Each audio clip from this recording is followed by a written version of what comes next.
রে ঠান্ডা দুধের ফুটিং, দুধ একদম ঠান্ডা ছাড়া একটা ফুটিং তৈরি করে নেব 1 লিটারের। এখানে নিয়ে নিয়েছি ক্রাইমিলটা, একটু তৈরি করে নিয়েছি বাটির ভিতরে। এখানে 1 কেজি দুধ দিয়ে দিচ্ছি ঠান্ডা, আর এখানে 3টা ডিম দিয়ে দিলাম। মিষ্টিটা ফুটিং করা দিব, এজন্য 250 গ্রাম পরিমাণে চিনি দিয়ে দিলাম। এবারে ভালো করে এটাকে 10 মিনিটের মতো একসাথে লিকুইডটা ভালোভাবে ঘুটে নেব, একসাথে সবগুলো অ্যাডজাস্ট হয়। তারপরে আমি ফুটিংটাকে বসিয়ে দেব।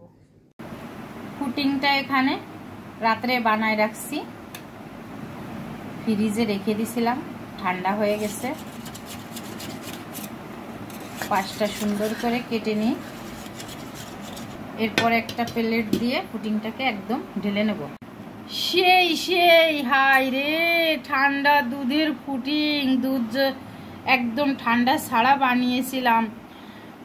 আজ তো বরফ শুদ্ধ, কিন্তু দুধের ফুটিং কিন্তু সেই হয়েছে, একেবারে কাঁচাগোল্লা দইয়ের মতো খেতে, কিন্তু সেই স্বাদ।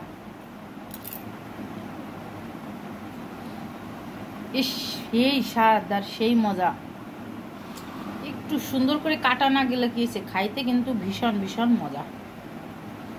এইভাবে তৈরি করে নিতে পারেন, একদম বড়পালা দুধ দিয়ে ডিম দিয়ে আর চিনি দিয়ে ফুটিংটা খেতে কিন্তু ভীষণ ভীষণ মজা। আপনাদের সাথে শেয়ার করলাম। আল্লাহ হাফেজ।